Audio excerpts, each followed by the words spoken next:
Tiago, capítulo 4, versículo 13, diz assim: Agora prestai atenção, vós que dizeis, hoje ou amanhã iremos a tal cidade, lá passaremos um ano, negociaremos e teremos bom lucro. No entanto, não sabeis o que acontecerá no dia de amanhã. O que é a vossa vida? Sois como a névoa que parece por um pouco de tempo e logo se dissipa. Em vez disso, devias dizer, se o Senhor quiser, viveremos e faremos isto e aquilo.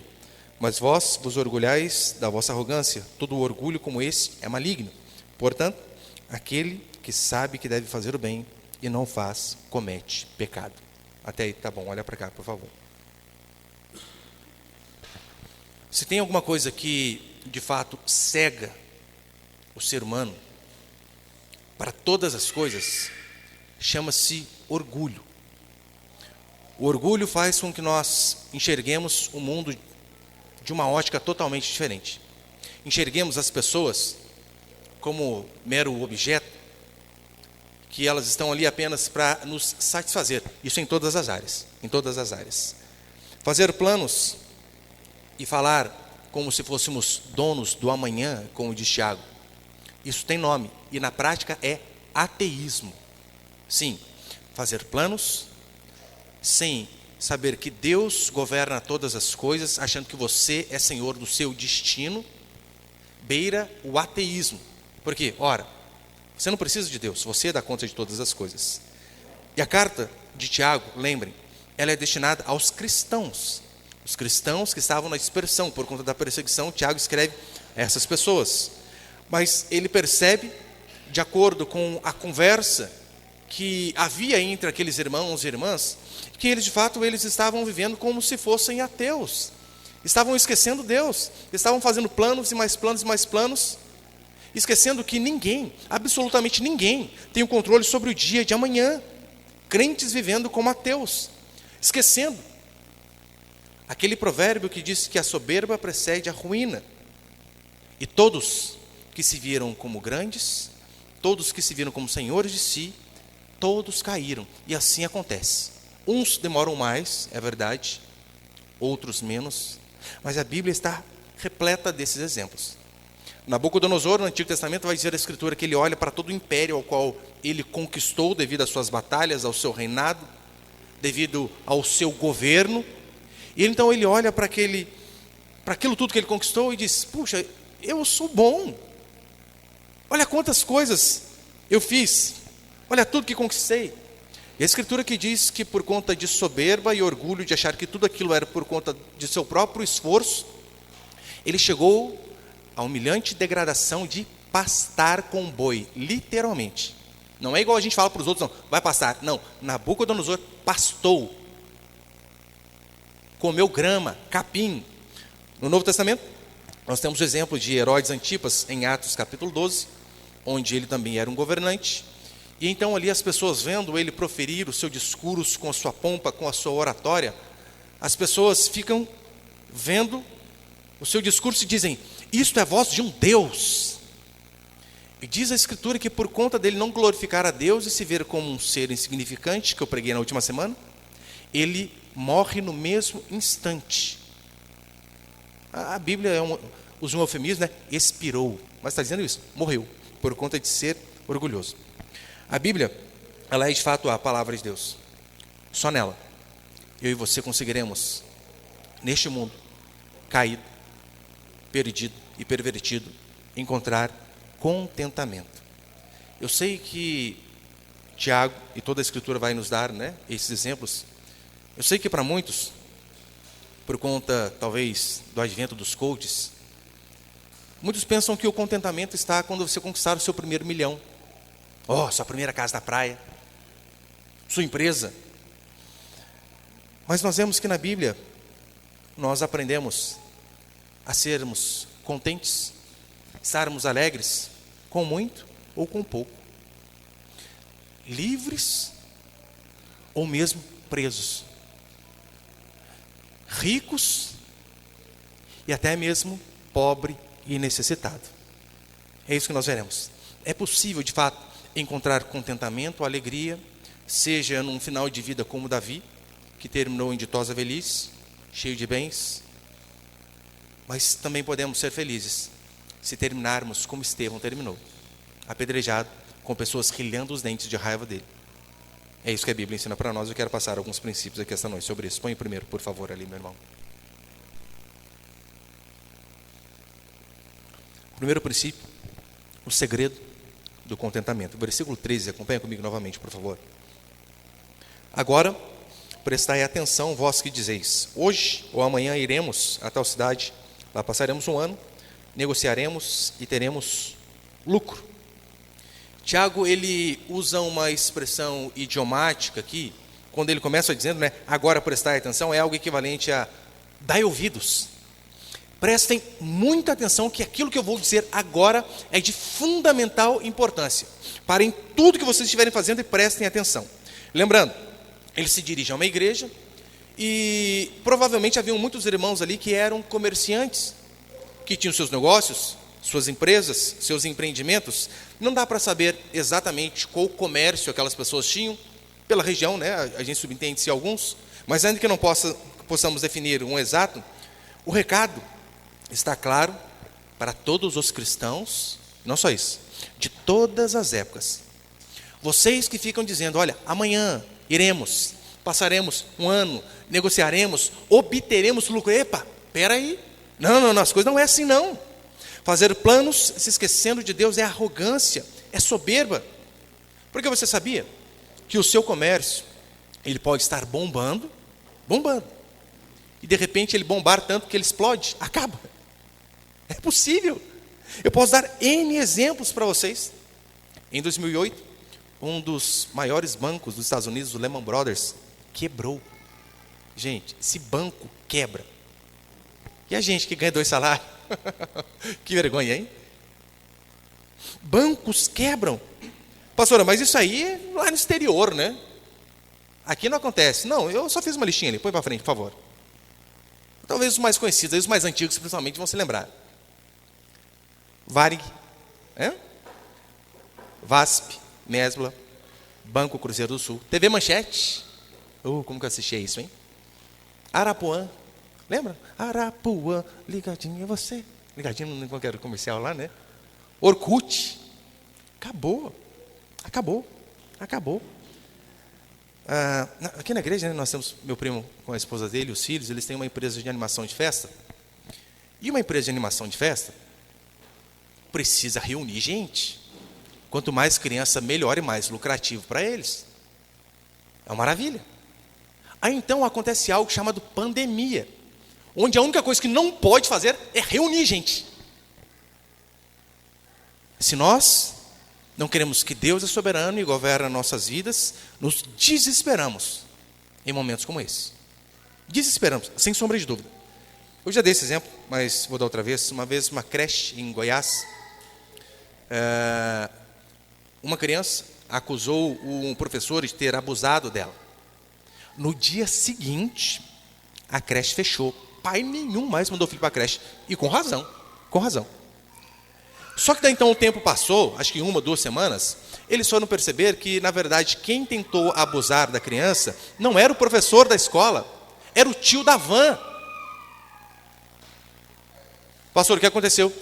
Continuou falida a escola, a creche.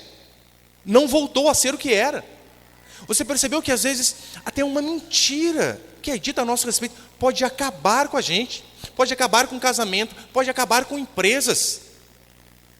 Um print ali feito de uma maneira até meio ruim, postada na rede social, hoje em dia o pessoal bombardeia tudo até você provar que na verdade você não estava errado. Acabou. Pastor, mas o meu serviço é estabilizado, sou concursado. Ai, meu Deus, sabe nada, inocente. Imagina o seguinte: o Estado quebra, não tem dinheiro. Você acha que de fato o Estado vai estar preocupado em pagar você o seu salário? No Rio de Janeiro, hoje eu vou fazer uma pesquisa sobre isso, a prefeitura já ficou meses sem pagar seus funcionários. Funcionário público concursado. Nós não devemos viver como aquele homem descrito na parábola do rico, onde ele diz assim: quantas coisas eu tenho, Tem muitas. O que eu vou fazer? Eu vou destruir os meus celeiros, vou construir celeiros maiores para guardar tanta coisa que eu tenho. E então a parábola diz assim: louco, esta noite te pediram a tua alma, e o que tens preparado, para quem será? Não sabemos o dia de amanhã. Por isso, a importância de a nossa esperança estar sempre no Senhor. No versículo 14, que ele vai dizer assim: no entanto, não sabeis o que acontecerá no dia de amanhã. O que é a vossa vida? Sois como a névoa que aparece por um pouco de tempo e logo se dissipa. O autor de Eclesiastes, ele menciona várias vezes a questão da brevidade da vida, do quanto a vida é curta. E, de modo característico ali, nós vemos ele o tempo todo mostrando que viver uma vida em busca de bens materiais é algo fútil. É correr atrás do vento, é perder tempo. E é interessante que na conclusão do livro de Eclesiastes, ele vai afirmar de fato qual que é o propósito da vida humana. E no penúltimo versículo de Eclesiastes ele vai dizer assim: agora que já disse tudo, ou seja, todos aqueles conselhos magníficos e maravilhosos que vieram de Provérbios e Eclesiastes, ele conclui assim: agora que já disse tudo, aqui está a conclusão. Teme a Deus e obedece aos seus mandamentos, porque este é o propósito do homem. Qual é o propósito da existência humana? Teme a Deus e obedece aos seus mandamentos. Olha, alguns talvez estão aqui na igreja há mais de 10 anos. Se você um dia encalhar de esquecer tudo que eu preguei, tudo que eu falei, fique com isso aqui que eu vou dizer agora. Depois do arrependimento de pecado e da fé em Jesus Cristo, talvez a coisa mais importante que eu possa dizer nessa igreja é a seguinte: viva de uma forma que a sua vida glorifique a Deus. Coloque isto como alvo existencial, como de fato o seu objetivo ali. Viver de uma forma que a sua vida glorifique a Deus. No século XVII, alguns teólogos, eles ali fazendo o breve catecismo de Westminster, a primeira pergunta que eles colocaram foi a seguinte: qual o fim principal do homem? Fim no sentido de finalidade. Qual a finalidade do ser humano? E a resposta é: o fim principal do homem é glorificar a Deus e gozá-lo para sempre. Viver para a glória de Deus. O contentamento da sua vida, a alegria da sua vida, a felicidade da sua vida não está em coisas, em conquistas, em pessoas, nem mesmo na esposa, nem mesmo nos filhos. Casamento é uma bênção, filhos, bênção, irmãos, pessoas, algo magnífico. Mas o contentamento da sua vida, a sua alegria, não está nestas coisas. Nosso contentamento está em viver uma vida que glorifica a Deus. Você não vai, nunca, encontrar felicidade fora da obediência ao Senhor. Não vai. Essa semana, eu conversava com uma família que nem é da nossa igreja. E o irmão me dizia assim, né? Puxa, os seus filhos são tão educados, parabéns. E eu não me importo muito com esses elogios, vou ser sincero. Sabe por quê? Eu não crio os meus filhos, eu não os ensino para que eles sejam bem educados. Eu oro todo dia, eu leio a Bíblia todo dia, eu estudo todo dia para ensiná-los a viverem de uma forma que Deus seja glorificado na vida deles. O resto é tudo consequência. Inclusive as minhas brigas, os meus estresses que eu tenho com eles, não é porque eles fizeram algo que me chateou, algo que eu não gostei. A minha maior chateação com eles é quando eles fazem algo que é uma desobediência a Deus. Oh, mas isso me magoa tanto. Porque eu sei que assim fazendo, eles não vão viver para a glória do Senhor e Deus não será glorificado através da vida deles. Então, o seu contentamento, ele não virá de uma família de comercial de margarina. Talvez você pense que a felicidade é isso, né? Aquele comercial bonito, né? O homem à mesa, a mulher servindo, as criançadas. É uma bênção. É fantástico. Fantástico. Mas a sua alegria, ela não vem de uma família de comercial de margarina, mas de jeito nenhum. A sua alegria, ela não está no dia em que você conseguir realizar os seus maiores sonhos. Todos nós temos aqui, claro que temos. E talvez você pense que, olha, o dia que eu conquistar isto, minha alegria vai ser completa. Não vai, não vai. Se você não conseguir entender que a sua alegria não está no casamento dos sonhos, não está numa casa na praia, num carro zero, num salário, sei lá, de 30 mil, fama, sucesso. Pare, meu irmão e minha irmã, em nome de Jesus, de achar que a sua felicidade está em coisas ou está no amanhã. Quando eu conquistar aquilo, ali na frente, daí sim eu vou ser feliz. Idiotice. Sua felicidade não está ali. É por isso que o Tiago diz: parem de fazer planos e mais planos e mais planos, esquecendo-se de se Deus quiser. Isso aqui é o mais importante. Porque se você coloca a sua alegria, se você empenha toda a sua vida em o dia que você conquistar determinado objetivo, chegar ao topo de uma montanha, ter aí seu primeiro milhão, isso vai apenas te levar à frustração, à angústia, inúmeras vezes à inveja, porque se você tem um sonho, um exemplo, olha, meu sonho é até aquela casa na beira da praia.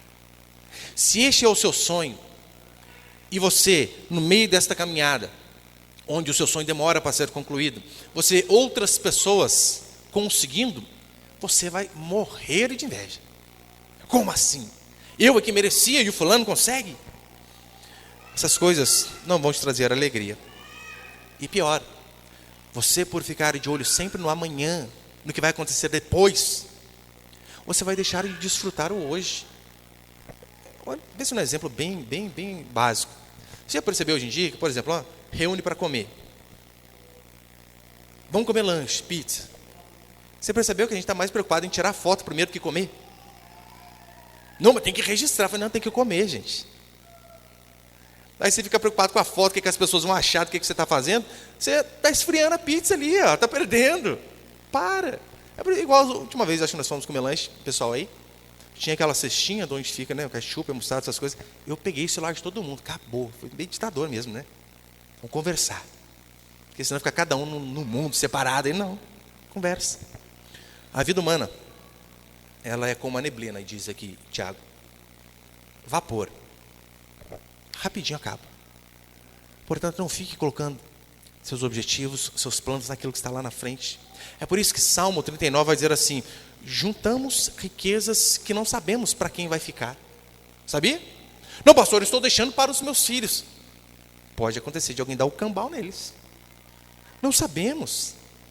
É por isso que o salmista diz, no Salmo 102, diz: olha, meus dias desaparecem como brasa. E olha que interessante. Moisés, ele vive 120 anos. E no final de sua vida, né, ali na sua caminhada, indo para o final, ele faz a seguinte oração no Salmo 90, versículo 10.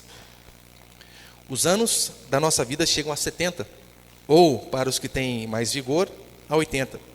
Mas o melhor deles é cansaço e enfado, pois tudo passa rapidamente e nós voamos. É assim que acontece. Quando nós estamos mais velhos, nós vamos ficando menos tolos. Porque assim, quanto mais novo, mais tolo. Ainda que seja inteligente, é tolo.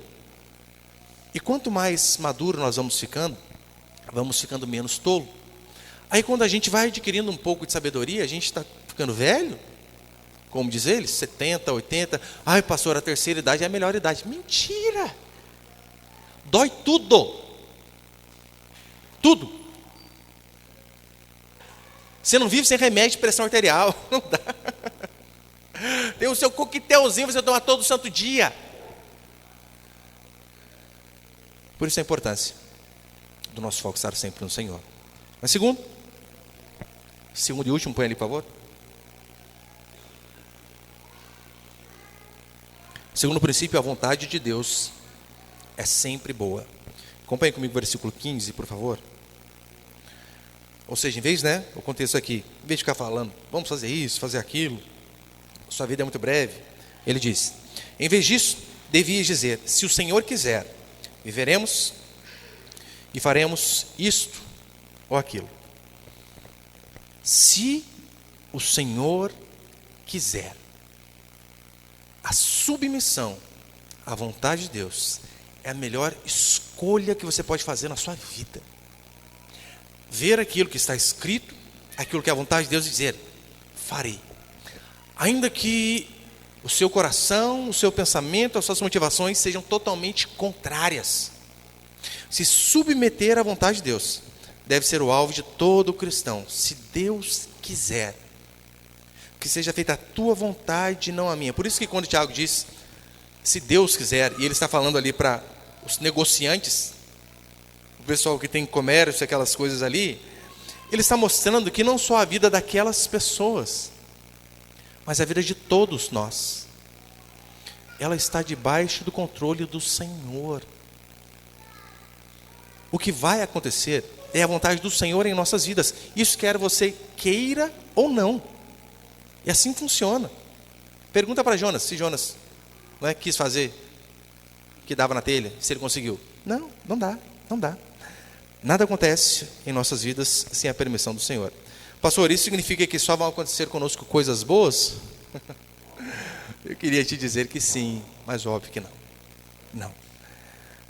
Mas quando você sabe que Deus é soberano, que a vontade dele é boa, perfeita e agradável, como vai dizer Romanos 12:2, você entende que até as coisas ruins, até tragédias, como o irmão Tiago falou aqui no começo do culto, todas essas coisas, de uma forma direta ou indireta, vão cooperar por nosso bem.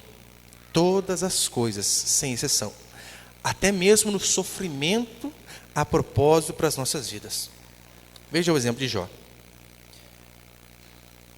A Bíblia diz que o diabo vem e diz assim, olha, Senhor, ser fiel a ti, tendo tudo que Jó tem, é fácil. Ele é o homem mais próspero do Ocidente, 10 filhos que se dão bem, toda semana jantar na casa de um. Só faltou o diabo dizer assim, Senhor, desse jeito até eu era fiel, né? Isso é fácil. Desse jeito é fácil ser fiel. E então o que Deus faz? Depois que o diabo diz a ele, deixa que eu toque nas bênçãos, na prosperidade de Jó. O que Deus fala? Pode tocar. Eu leio isso aí e falei, gente, como assim, Senhor? Então aquele homem, num dia, perde tudo que ele tinha. Tudo. É mais ou menos o que está acontecendo com os brasileiros do Rio Grande do Sul. Imagina, você num dia está na sua casa, no outro dia sai correndo, vai levar o quê? Nada. Acabou tudo. Tudo acabou. Talvez, com muita sorte, você volte a casa e ainda esteja de pé. Do contrário, os bens vão todos. Não só isso. Deus autoriza que fosse tocado na saúde de Jó, nos filhos dele. Uma desgraça completa. E então nós vemos que Jó, depois de muito murmurar, no final de seu livro, depois de toda essa desgraça, imagina, não estou nem colocando os bens, perder todos os filhos, no único dia, oh Deus. No final do livro, Jó diz assim, antes eu te conhecia de ouvir falar, hoje os meus olhos te veem. Até naquele sofrimento, naquela angústia, naquela dor, teve um propósito. Pastor, mas Deus deu tudo em dobro. Os filhos, ele deu mais 10. Pastor, mas como assim, os filhos não foi em dobro? A explicação parece a seguinte. Quando um ímpio perde um filho, literalmente ele perde. O cristão, quando ele perde um filho, não é uma perda. É apenas um até breve, porque ele sabe onde e com quem o filho está. Por isso que quando Deus, no final do livro, dá mais 10 filhos a Jó, sim, os filhos de Jó também tinham dobrado. Eram 10, agora ele tinha 10 com Deus e 10 com ele. Mas ainda assim, quantos aqui você aceitaria, por exemplo, eu tenho lá 5, Deus fala assim, deixa eu matar esses 5, eu dou 10. Eu falei, não, deixa esses daqui mesmo. Prefiro eles. Tudo isso para que no final da vida Jó dissesse, antes eu te conhecia de ouvir, hoje os meus olhos te veem. Outro exemplo fantástico, José do Egito. Olha a vida sofrida que José teve. Ele foi vendido pelo irmão que mais gostava dele. Literalmente. Foi vendido pelo irmão que mais gostava, porque os outros queriam matá-lo. 10 queriam matar José, mas o 11º falou, não, gente, não vamos matar José, não. Vamos vender, porque pelo menos dá dinheiro. Para que inimigo com os irmãos esse, né? Vendido pelos irmãos. E então, mesmo sendo escravo, ele é fiel. Fiel quando ninguém o estava vendo. Porque você ser fiel perto da esposa, do marido, dos filhos, do pastor, da igreja, a tendência é ser um pouco mais fácil. José foi fiel sozinho. E o que ele ganhou por ser fiel a Deus numa terra longínqua, sem nenhum conhecido por perto? O que ele ganhou? Nada. Pior, foi preso por conta de sua honestidade. Aí então José vai para a cadeia, por conta de ser fiel, e devido à sua fidelidade na cadeia, de ajudar os presos, contribuir com os outros, ele foi esquecido até lá na cadeia. Não lembraram dele, saíram, tem mais alguém? Não tem ninguém não. Esquecido. Qual recompensa ele teve? Nenhuma. Aí então este homem se torna governador, ele vê a sua família chegar diante dele, ele tem a opção de se vingar daqueles irmãos que queriam matá-lo, mas que o venderam. Em Gênesis 45, diz que José se revela a seus irmãos, eu sou José, aqueles a quem vocês tentaram matar, a quem vocês venderam. Os irmãos ficam estarrecidos pensando, gente, acabou. José está vivo. E ele quem manda. E ele tem a oportunidade de se vingar de todo o mal que foi feito a ele. Ele tem a oportunidade de destilar toda a mágoa causada pelos seus familiares. Ele tem a oportunidade. Mas o que José faz? Retribui na mesma moeda? Não. Se tinha uma coisa que José tinha em mente, sabe o que era? Ele sabia que quer comais, quer bebais, fartura, necessidade, quer não tenha o básico necessário, quer seja vendido ou não, Deus é soberano e governa sobre todas as coisas. E olha o que vai dizer, Gênesis 45, versículos 7 e 8. Logo após José se revelar a seus irmãos. José foi destilar mágoa, foi se vingar. Olha o que ele diz. Deus enviou-me adiante de vós para vos conservar descendência na terra, para vos preservar a vida com grande livramento. Assim, não fostes vós que me enviastes para cá, mas sim Deus, que me colocou como pai de Faraó, como senhor de toda a sua casa e como governador de toda a terra do Egito. Depois de uma vida de sofrimento, causada por seus próprios familiares, José entende que Deus é soberano, que Ele governa sobre todas as coisas, e o que ele diz? Deus me enviou para cá. Não foi vocês que me venderam, para que eu pudesse estar aqui. Deus me enviou para cá. E o que ele fala depois? Não fostes vós que me enviastes para cá, e sim Deus. Ele sabia, até na tragédia, Deus governa. A soberania de Deus é a única coisa que pode trazer consolo a mim e a você. Na hora da dificuldade, na hora da aflição, na hora do desespero que os nossos irmãos gaúchos lá estão passando, a única coisa capaz de trazer consolo quando se perde tudo, não apenas bens materiais, mas inclusive parentes, amigos. Deus, eu vendo vídeo lá, criança boiando, misericórdia. A única coisa capaz de trazer a mim e você consolo num momento desse, é saber: Deus é soberano e todas as coisas cooperam para o bem daqueles que o amam. Paulo entendia isso. Por isso que Paulo, mesmo na cadeia, mesmo preso, Paulo conseguia ver a mão de Deus sobre sua vida. Filipenses capítulo 1, versículo 12. Põe, por favor, filho. Filipenses 1,12, olha o que Paulo diz: quero ainda, irmãos, cientificar-vos de que as coisas que me aconteceram, ou seja, a prisão, que as coisas que me aconteceram têm antes contribuído para o progresso do Evangelho, de maneira que as minhas cadeias em Cristo se tornaram conhecidas de toda a guarda pretoriana e todos os demais. E a maioria dos irmãos, estimulados no Senhor por minhas algemas, ousam falar com mais desassombro a palavra de Deus. Olhem o pensamento de Paulo. Quero, irmãos, que vocês entendam que a minha prisão, ela contribuiu para o progresso do Evangelho. Porque se eu não estivesse preso aqui, eu não poderia pregar para a tropa de elite do imperador, para a sua guarda pretoriana. E não apenas isso, Paulo vai dizer que por conta de suas cadeias se tornarem conhecidas pela guarda pretoriana, muitos mais irmãos, vendo que Paulo não temia nem mesmo a cadeia, foram estimulados a pregar com mais ousadia, com mais desassombro. Você imagina Paulo dizendo isso? Foi bom as minhas cadeias, porque os irmãos começaram a ter coragem de pregar. Ou seja, precisou ser preso para que eles parassem de ser banana e não tivessem medo.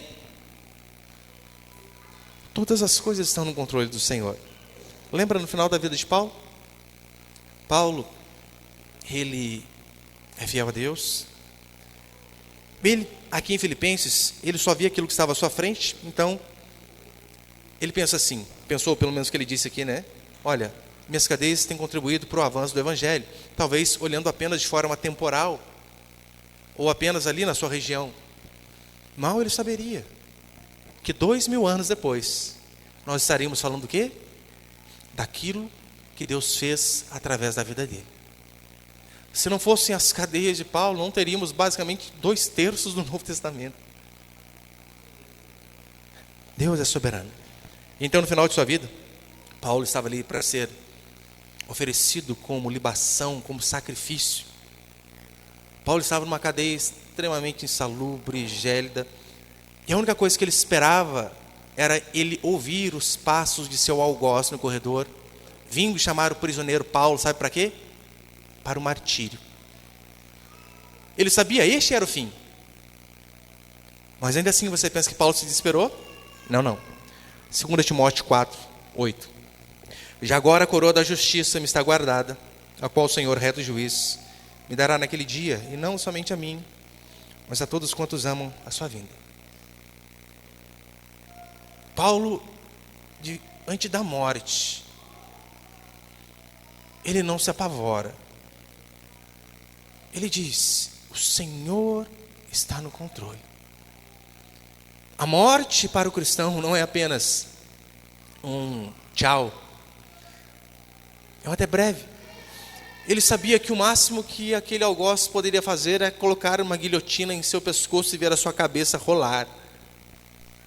Mas ele sabia que nada o podia separar do amor de Deus que está em Cristo Jesus, como ele diz em Romanos. Você consegue ver que quando você coloca Deus como seu alvo existencial, viver de uma forma que glorifique a Ele, que obedeça a Ele, quando nós assim fazemos, nem mesmo as maiores dificuldades podem nos tirar a paz, podem nos dar angústia, podem nos colocar medo. O que temeremos? Por isso que Jesus diz: não temam os homens, o máximo que eles podem fazer é matar o corpo. Temam a Deus, que além disso, pode lançar a alma no inferno. A vontade de Deus é sempre boa, mas o problema é que aquela oração que seja feita a tua vontade, não a minha, sempre vai ser uma das mais difíceis a se fazer. Óbvio que vai. Por quê? Porque, via de regra, tudo que nós queremos é que seja feita a nossa vontade e não a vontade do Senhor. Por isso Tiago diz: parem de dizer, amanhã iremos a tal cidade, passaremos um ano, negociaremos, teremos lucro, se esquecendo de, se Deus quiser. O que é que Deus quer? Qual é a vontade de Deus para a sua vida? É isso que você deve buscar. No versículo 16, e eu estou encerrando: mas os orgulhais da vossa arrogância, todo orgulho como este é maligno. Provavelmente ele está fazendo uma referência a Provérbios 3, onde de fato nós vemos por toda a Escritura, e Tiago também dizendo que Deus, ele se opõe ao soberbo, mas ele dá graça ao humilde. Porque qual é o contexto? Que tudo indica que algum daqueles comerciantes começaram a obter muito lucro, e a tendência é, quanto mais dinheiro você tem, a sua fé em Deus vai diminuindo também. Porque ora, quem ganha pouco precisa orar pelo pão de cada dia. Se você consegue fazer um estoque de 6 meses de alimento, talvez você não ore com tanta intensidade. Este basicamente é o contexto. Junto com a prosperidade vem o orgulho, vem a autossuficiência. Mas Paulo diz: não se orgulhe de nada, a não ser da sua fraqueza, a não ser da sua insignificância. E Tiago termina essa passagem aqui no versículo 17 com algo que tudo indica é um provérbio judaico, que diz assim, no versículo 17: portanto, aquele que sabe que deve fazer o bem e não faz, comete pecado. Tiago aqui está dando uma grave, fazendo um grave alerta, dando uma advertência em relação ao pecado da negligência. Uma coisa é você fazer aquilo que é errado. Tiago diz: isso é um erro, isso é pecado. Mas você deixar de fazer aquilo que é certo é pecado da mesma forma. Pecar da mesma forma. E Jesus deixou isso bem claro na parábola, onde ele vai falar que passa o sacerdote, o levita, e deixa o samaritano de lado. Lembra? Parábola do samaritano? O homem está lá, todo arrebentado. Passa o sacerdote, símbolo da igreja, passa o levita. É a gente. E o que eles fazem? Nada. Eles veem alguém extremamente necessitado e não fazem nada. Nada. Não pense que a omissão é algo inofensivo. Não é. Não é. Para encerrar, quando o profeta Samuel está fazendo seu discurso de despedida, literalmente, prestes a morrer também, olha o que ele vai dizer. 1 Samuel 12, versículo 23. Quanto a mim, longe de mim que eu peque contra o Senhor, deixando de orar por vós. Olha do que ele se lembra. Deus me livre de deixar de fazer algo que eu posso fazer, que eu tenho que fazer. No caso ali, a oração. Deus, de fato, me livre de poder fazer algo e não fazer. Negligência e omissão, de fato, é ignorar a Deus, mas também ignorar o próximo. É por isso que ele vai dizer aqui no verso 17: aquele que sabe que deve fazer o bem e não faz, peca. Peca. Então, outros devem fazer. Não é assim que muitas vezes nós fazemos? Às vezes vemos um irmão necessitado, vemos algo que é necessário ser feito, seja para um irmão, seja na igreja, qualquer coisa. Não, outra pessoa deve fazer. Negligência. Negligência, de fato, também é pecado. Infelizmente, os brasileiros que vivem no Rio Grande do Sul, porque gaúcho parece um povo separado, né? São brasileiros que moram naquele estado. Eles estão passando, talvez, pela maior tragédia da história deles. Diante disso, pastor, o que nós devemos fazer? Orar? Óbvio. Se nem isso você faz, eu duvido seriamente da sua conversão. Orar, sim.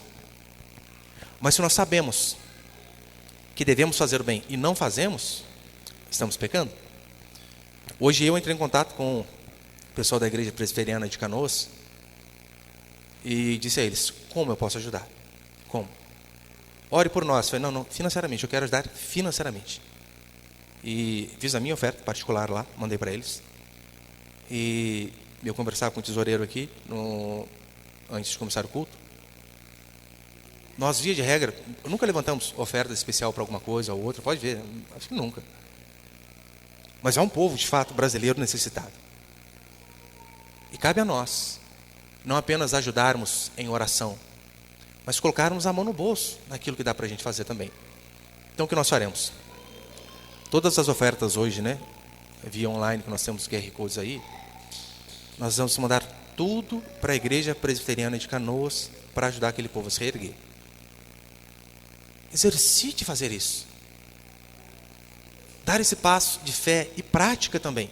Nada vai ficar com a gente. Eu vou colocar o comprovante depois lá no grupo, de quanto que arrecadou total. Então eu sei, né? Por exemplo, ó, do horário que acabar o culto aqui, qualquer um que mandar alguma oferta lá para a nossa igreja, dos nossos irmãos, tudo aquilo que a gente mandar vai para a Igreja Presbiteriana de Canoas para ajudar os gaúchos nessa desgraça que eles estão passando. Não vai ficar R$1 para a nossa igreja. Vai tudo para lá.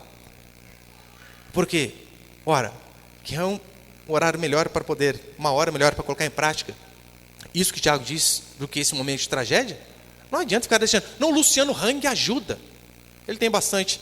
Se ele tem bastante, ele ajuda com bastante. Se nós temos menos, ajudamos com menos. Mas que possamos lembrar que aquele que sabe que deve fazer o bem e ainda não faz, esse peca.